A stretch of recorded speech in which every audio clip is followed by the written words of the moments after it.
All right. It says we're live. We'll see if the chat pops up over here.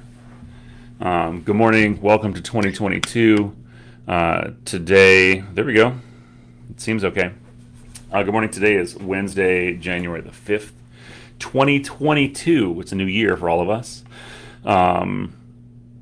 We did not have a weekly message last week because I didn't want to open my computer until I got back to school. So that's not true. I opened it on Sunday. But we will definitely be back with weekly messages this week. So don't worry if you didn't get one. There wasn't one. Some other updates. So we've had some questions about pre-ACT scores for those students that took their pre-ACT back last semester. We have a few pre-ACT makeups, not a few. We have pre-ACT makeups that are happening soon. And we can't send the test scores in until those are done. And so then we'll send them in, and they'll probably come back next month in February. Hey, good morning and Happy New Year to you. Thank you. I'm going to give it a few minutes and see how many folks roll in here just because there's some health and safety stuff I want to go over. Because here we are in 2022, and it's yet again a new situation. I'm going to go through the Google form real quick because there's not a lot on the Google form, so it should be pretty quick. That one I think we covered. We have goats. Tell me more. Yes, we have goats. They're over by the baseball field. Does Ms. Cooper fix errors in attendance? Yes, absolutely. But if you see an error that hasn't been fixed, like in this case, the student was in ISS for one period and the teacher marked them unexcused, feel free to email the teacher or your administrator or your counselor. All of us can fix that. It's very easy to do. Mr. Bell does a great job of keeping the ISS roster, and then we just cross-reference and click it and change it. Which administrator supervises 504 plans, and is that based on student alphabet? So every administrator supports students with 504 plans in their alphabet, but the supervision of 504 plans is managed by Quincy Dowden, a member of our student services staff. So if you have questions about a 504, feel free to email me, cpatent2@wcpss.net. I guess I need to make a bigger sign or use that mug more. But email Mr. Dowden, qdowden@wcpss.net, or email me and I can point you towards him. We just talked about juniors, PSAT. Oh no, that was different. So pre-ACT, the scores, we haven't submitted all the tests yet, so we don't have the scores back, which is fine. Even if we had submitted them, you probably don't get them until February. The PSAT, if your student took the PSAT, they log into the College Board website using the same credentials they registered for the exam, and their test scores are there online. If they have any problems with that, they can see Ms. Harris, our Dean of Students in Student Services. She has access to all the student scores and can get that for them as well. And then this new, very recent question, so kudos. It popped in since I opened the sheet this morning. Are students that have been vaccinated required to submit their vaccine cards? No, they're not required to submit their vaccine cards, just carte blanche. There are a few situations where we do use those for verification of things, and that has to do with exposure and when students have symptoms on campus. So the most common thing we see is a student says, hey, I've got a headache and my head hurts so bad I can't be in class. My head hurts so bad I can't be in class is different than, oh, I have a little bit of headache. If you say headache, we're going to go through the whole rigmarole and check down, because what's listed on the symptoms list is headache. So have a conversation with your kids about what headache really means. And then let's say I get called to a classroom, student's not feeling well, they tell me they have a sore throat and a headache. I take them to our COVID care center, which is a dedicated room for students who are having symptoms so they don't have to stay in class. We call their parents. And then for students who are vaccinated, if you can share your vaccination card, once you get a negative test, you're free to come back. It's a little bit different if you're not vaccinated. And then for exposures now, this is the guidance that came out over the break, came out sometime. I don't really know what time is. Basically, I left school on December 22nd, and then it was January 3rd. But sometime in that gap, Wake County sent all of us parents some updated information about isolation and exposure. And so now students who are exposed, directly exposed, so close contact, which has a specific definition we can go over if you need it. Students who are exposed and are not vaccinated have to quarantine for 5 days. If they test negative after 5 days, they can return to school. Students who are eligible for a booster but do not have the booster follow that same protocol. They stay home for 5 days, they test on the 5th day, and if they're negative, they come back.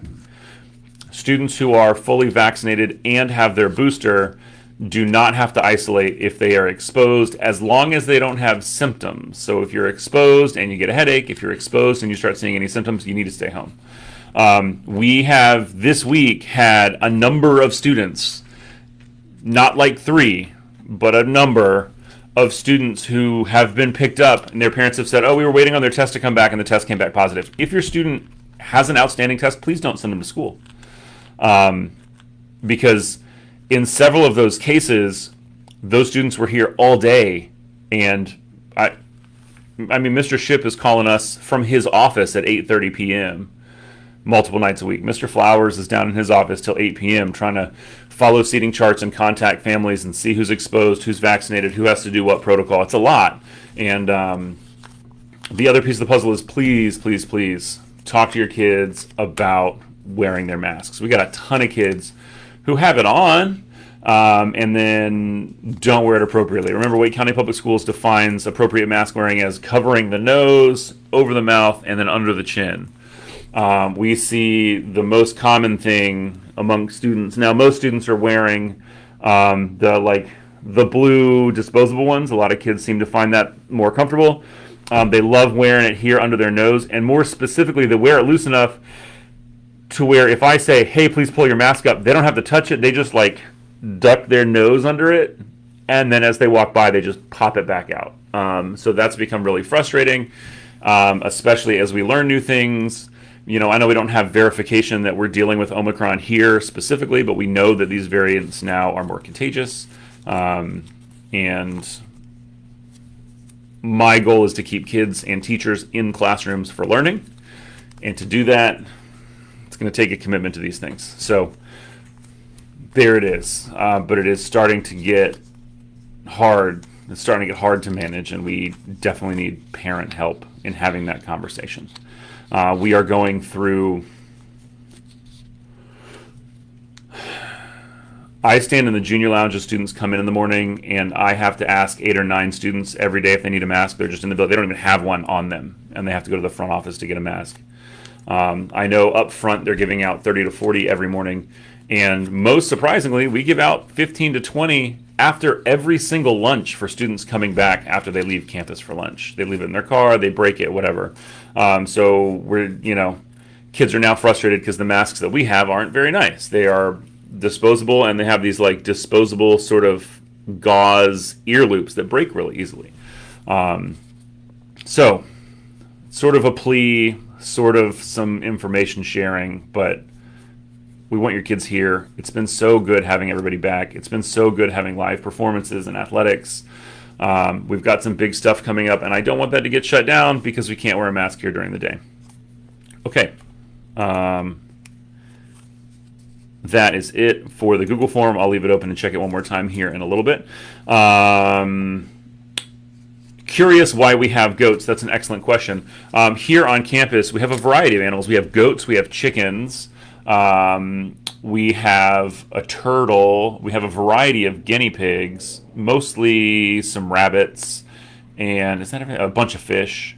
But that's a part of our agriculture program. Part of CTE, we have this really, really robust, really rich agriculture program with animal science as one of the programmed courses in there. Students can take Animal Science 1, Animal Science 2. I'm pretty sure we might need to ask an expert, but I believe we have a vet tech or vet assisting class for older students. And so those students literally, like, they'll take the goats out of the pen, they'll help clean hoofs, they will treat eyes for worms and things like that. I know they've done a lot of care for some of the guinea pigs, some of the basic maintenance, trimming nails, helping with teeth and things like that. But so we have a variety of animals to help support our animal science program. We also have a really rich horticulture program and ag mechanics program, which features a lot of welding and building and fabrication, which is pretty rad. Three really great teachers back there, Miss Broadwell, Miss Goblet, and Mr. Berglund. So if you're into that kind of stuff, let us know. We'd love to hook you up and see if that's something your kid's interested in. Okay. Senior question. Who can we talk? Hey, Miss Sparks, how are you? Who can we talk to about ordering more graduation announcements? When I went on the website yesterday, they did not show the traditional announcement cards anymore. I would ask that question to Miss Courtwright first. ccourtwright@wcpss.net. Her email will be in any of the last weekly messages. Or if you need it, let me know. I can send it.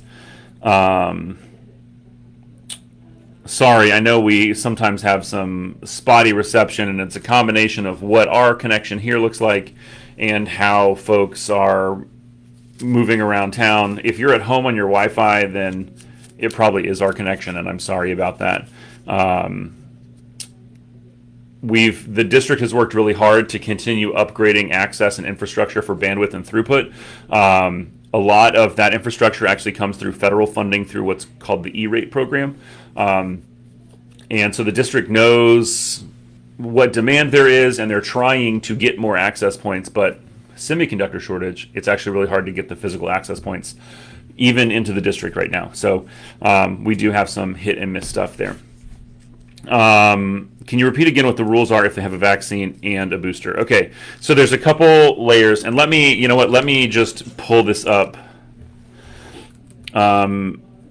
And I'm going to tell everybody where I'm going so you can follow along and see this if you like. So I am on wcpss.net, the Wake County website. I'm going to go to Parents. I'm going to scroll all the way down to where it says More, and I'm going to click More. And then under the S's, there's a Student Health link.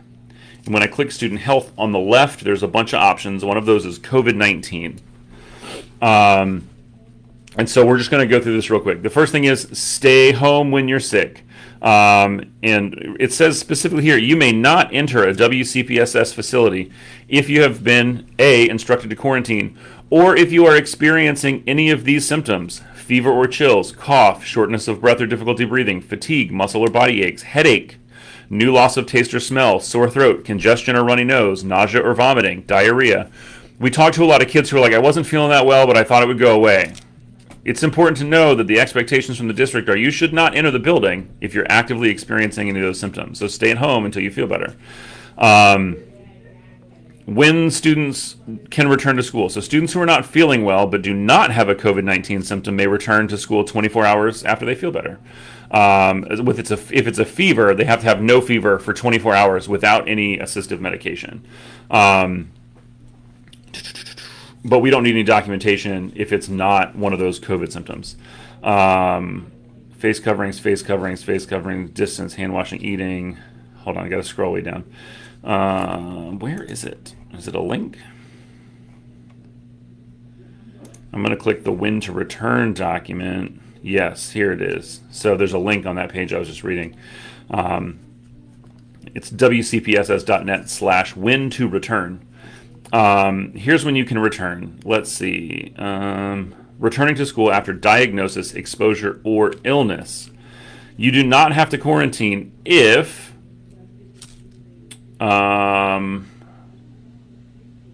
you have both. Why is this so confusing? I'm trying to figure out if this is the same thing they emailed us over the break.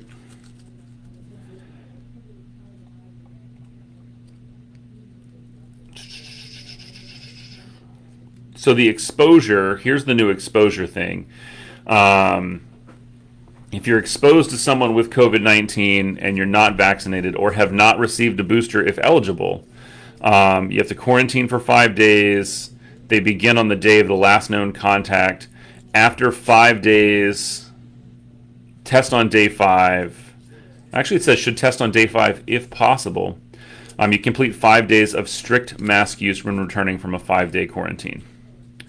If you're exposed to somebody and you're vaccinated and eligible but not yet boosted, it's the same. You stay away for 5 days, and then you complete 5 days of strict mask use when you return to school.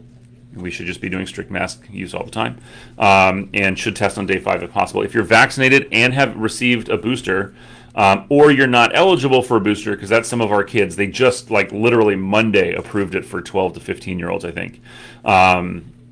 If you have your booster, you do not need to quarantine, but you do need to complete 10 days of very strict mask usage. So that's just a note. If your student is fully vaccinated and they're 13 or 14 or 15, I believe the booster might be available to them now. You want to look that up and get them get an appointment for that if that is something your family is going to do, because that will have an impact on what happens if they're exposed. Again, if they have symptoms,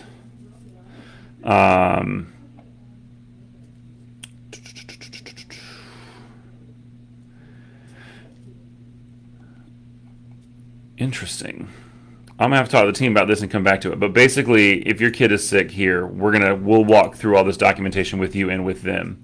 But I don't want to spend everybody's time here with me reading 2 documents to make sure I've got the updated stuff. I'll try and clarify that, and then we'll send out a school messenger or something soon. Worst case scenario, we'll put it in the weekly message at the end of the week.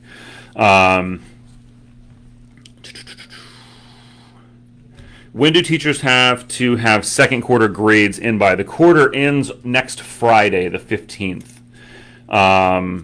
Excuse me, it's the 14th, not the 15th. So it's not so much the question of when do teachers have to have grades in by. Well, maybe I'll say it this way. Teachers have to have grades in by 4 p.m. on Friday the 14th. That's the best way to answer that. Wake County Health is not offering appointments for 12 to 15-year-olds for boosters yet as of yesterday. Oh, thanks. This is awesome. But I assume they will soon. I was told a pediatrician may be able to offer sooner. Awesome. Thank you for that. That's awesome, because I certainly didn't know. Hey, Ms. McGinnis, how are you? Man, it's doing this weird thing where every time somebody comments, it like scrolls my conversation all the way back down. Is the school seeing a high increase in staff out due to COVID protocols? Wondering if the school numbers are similar to the county. We are seeing a lot of staff out for various impacts of COVID. We certainly have had a number of staff over the break test positive. They weren't able to come back at the beginning of the week. That is similar to a lot of schools around the district. I think our number might be a little bit higher than most of our area schools. The biggest impact, though, this is a speculation on my part, but just having conversations and seeing what the numbers are and knowing what the situations are, the biggest impact is teachers who have kids who are not eligible to be vaccinated, right? So if I've got a teacher who's got a kid who's 3, that kid gets exposed, then they close daycare, they're out of daycare, they got to do childcare. And we have a bunch of staff with young kids who aren't even eligible. And then there's this weird pocket where like 5-year-olds are eligible. Some 5-year-olds were unable to get their second shot. Like my daughter was scheduled to get it, and then we went to the pharmacy and they didn't have the dose, so we had to wait. Other people were unable to get it at all. And so, like, for example, if a student is 5, has their first shot but not their second, and then gets exposed, and they're out for like 3 weeks. And so that's a huge burden of childcare, as we've all experienced. Remember what it was like 2 years ago when everybody was at home. But so that's what we're seeing right now, is we're seeing a lot of people out because of either they're sick. Almost every teacher who's exposed is vaccinated, and they can then come back to work as long as they're not symptomatic. Unfortunately, that's been the case. But we do have a number of teachers with young families who are impacted differently when it comes to childcare and exposure situations. So that has been really tough for us. And again, we don't always get enough subs to cover. Teachers are having to cover every day, and that is certainly a weight on what they're already trying to do.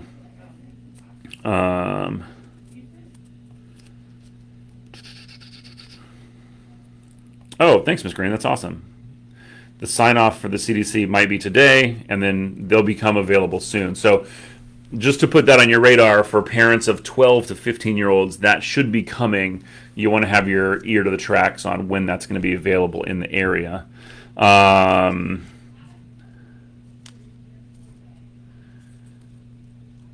many absences before a penalty? Ms. Rivers, if you're still there and can clarify, I'm going to assume how many absences for a student before a penalty. Are we tracking that since COVID? Can you just clarify penalties for students or penalties for teachers? I just want to answer the right question. Any thoughts to online options?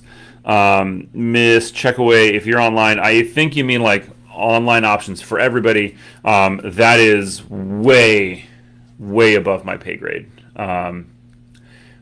My understanding is that there was new legislation since last school year, and now like the board has to consider mask mandates every single month or something, and then the school board cannot unilaterally close school buildings. It has to be done in coordination or led by the health department, I think.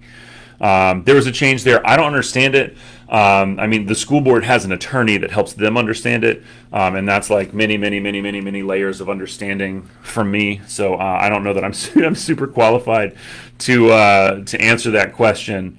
I think we would have heard rumblings if that were going to be likely, and it doesn't seem likely, but that's patent speculation for sure. Yeah. So, are there absences before a penalty?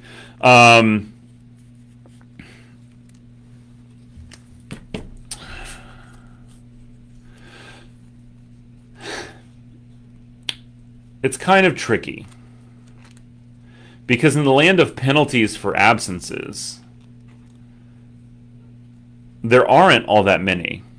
Now, some of you may have had students here long enough ago. I know some of you have third and fourth children here.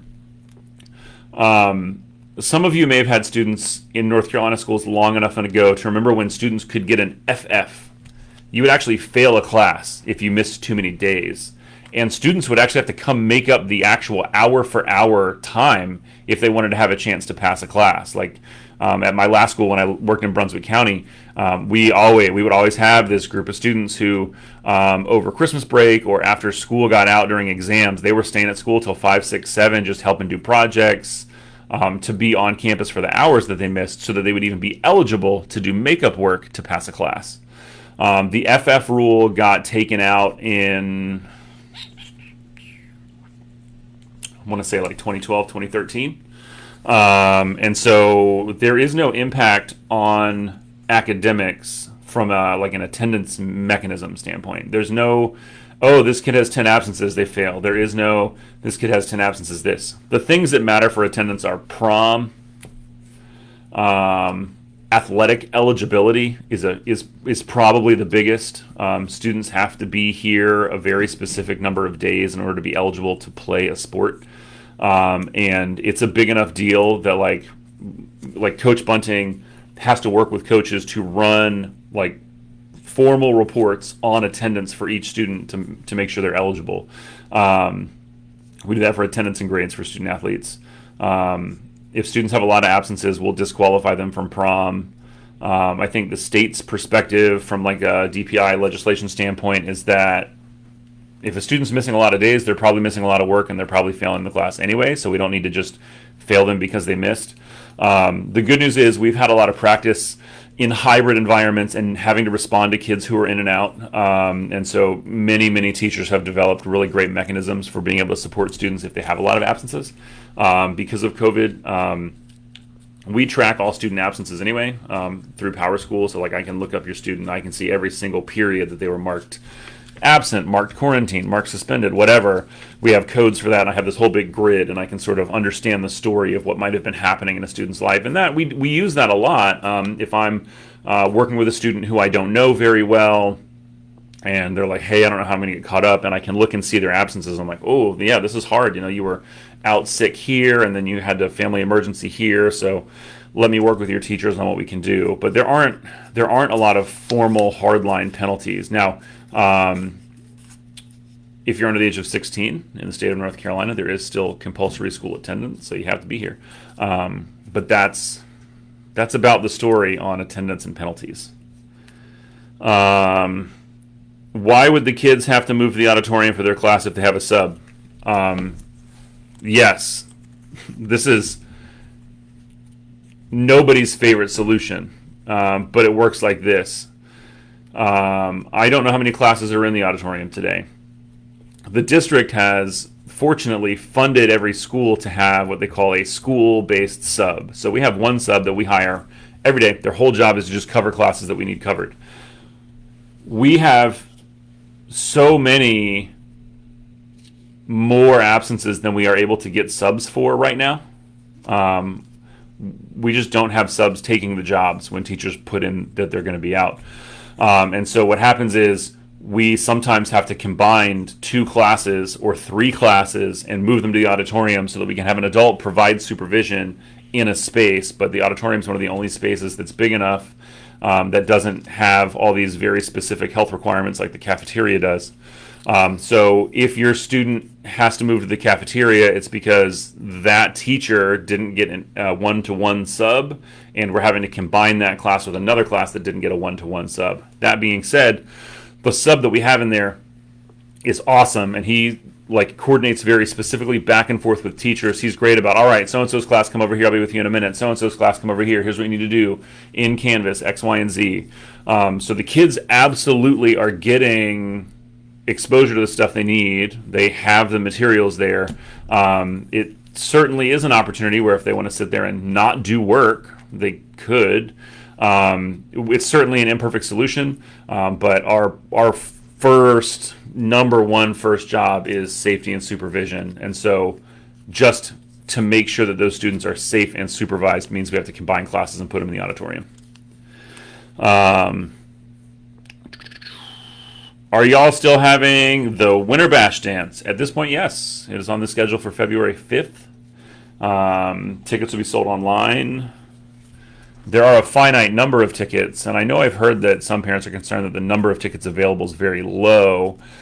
We actually have based that on ticket sales from the last several Winter Bash dances and took into account the fact that we assume more people will probably want to come because they haven't had this opportunity in a while. So I will say up front, that dance is inside, which means kids are going to be at a dance with a mask on.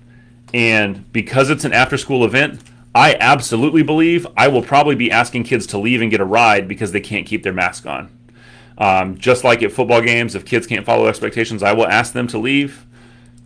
I'm going to say it right now. Don't be surprised if your kid says, hey, Mr. Patton kicked me out of the dance. I'm happy to tell you why, but if a kid cannot be inside with a mask on appropriately, it's already going to be an uncomfortably close environment for what a dance is. Especially considering the reality that we're currently in with infection rates and things like that. I mean, I think I saw Wake County's positivity rate is at 30%. And I remember the days when we were excited to be under 7. And maybe that's wrong. I feel like that was the headline. But that's the deal with Winter Bash. We are having it. I'm just going to say it. Me, Charles Patton, is really flipping nervous about doing that. But it's an event where students and families can choose if that's safe and something they want to partake in. And we want to have the option there for students who need it, who want to have it. I'm going to be wearing 9 masks and a scuba mask with a mask on the scuba snorkel or whatever. I don't know. But yes, it's on February the 5th. Is tutoring still being offered right now? Yes, absolutely it is. Tutoring is available on Tuesdays. Students do need to sign up for it. Hold on, I'm going to see what information I can give you right now.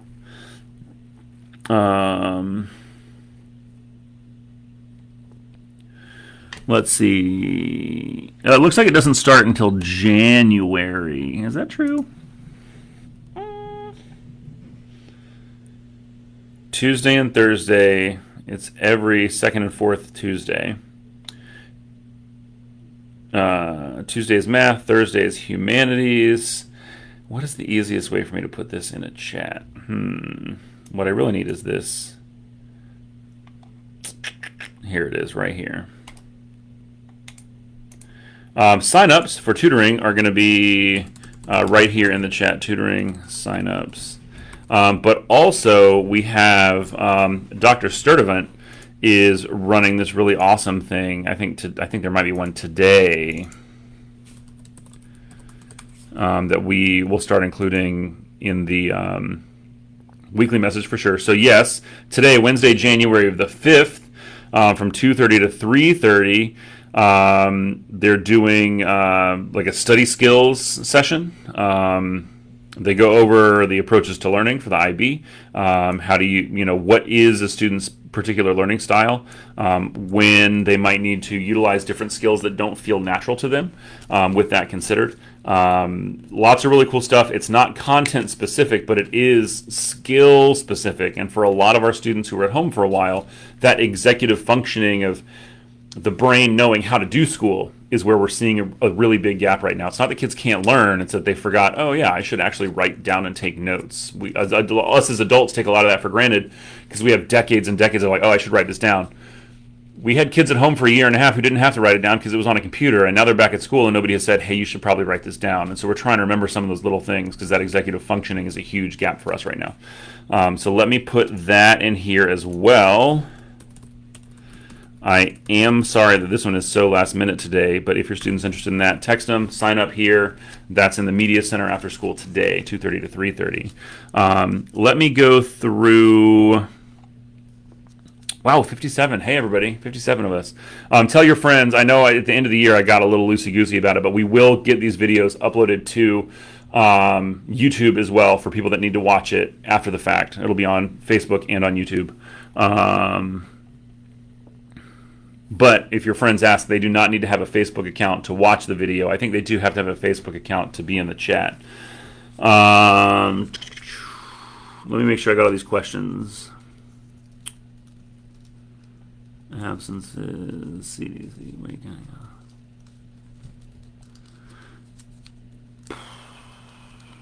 Ms. Robinson, I don't know if I directly answered the second half of your question, which is wondering if the school numbers are similar to the county. No, I think our school numbers are a little higher than the county.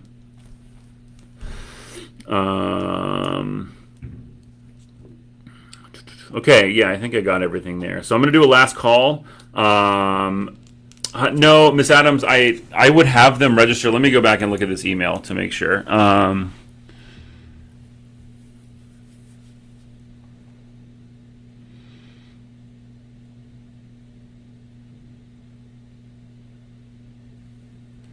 But you can probably register. You can probably, must sign up by yesterday. Let me, it doesn't say that in the email. Does it say that on the flyer?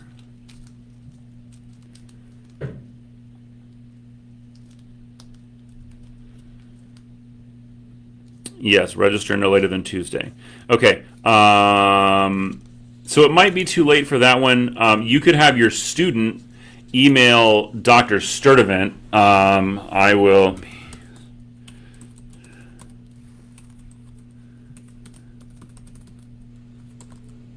Dr. Sturdivant's email... Oh, that's not right. That's not right at all. The second one, is the correct one. If you don't... If you don't have the flyer, or if you do have the flyer, and you want to go today but didn't register, I would go ahead and email Dr. Sturdivant and see if she still has room, because she might very well have a few spaces for students who are just hearing about it. This is session 3. I think they're doing 6 or something like that, so I'll be sure to share the upcoming ones with you as well. Miss Wilson just sent a thing about this. Oh, she sent it at 8:30, so yes, I'm glad we're going over this.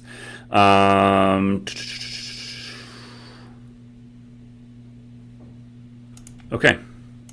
I think that is it. Cool. It was great to be back here. As always, if you need anything at all, you're welcome to email me, cpatton2@wcpss.net. Although I always recommend emailing your administrator and counselor. If you don't know who that is, let me know, and I'm happy to hook you up. I know the sessions are actually different each time. That's a good question. So this is session 3, and it's going over some specific academic identity things. They did a specific like study skills and organization session last time. So there's a flyer, and I'll make sure that I put the flyer in a bunch of different places in the future. But yeah, email your counselor and administrator if you ever need anything. Always feel free to reach out to me if you need something. We love you all. Happy 2022. Stay safe. Wear a mask. Wash your hands. And one day we won't have to talk about that anymore. It might be 2024. But here's to hoping. I love you all. Thank you so much. And we will see you next week.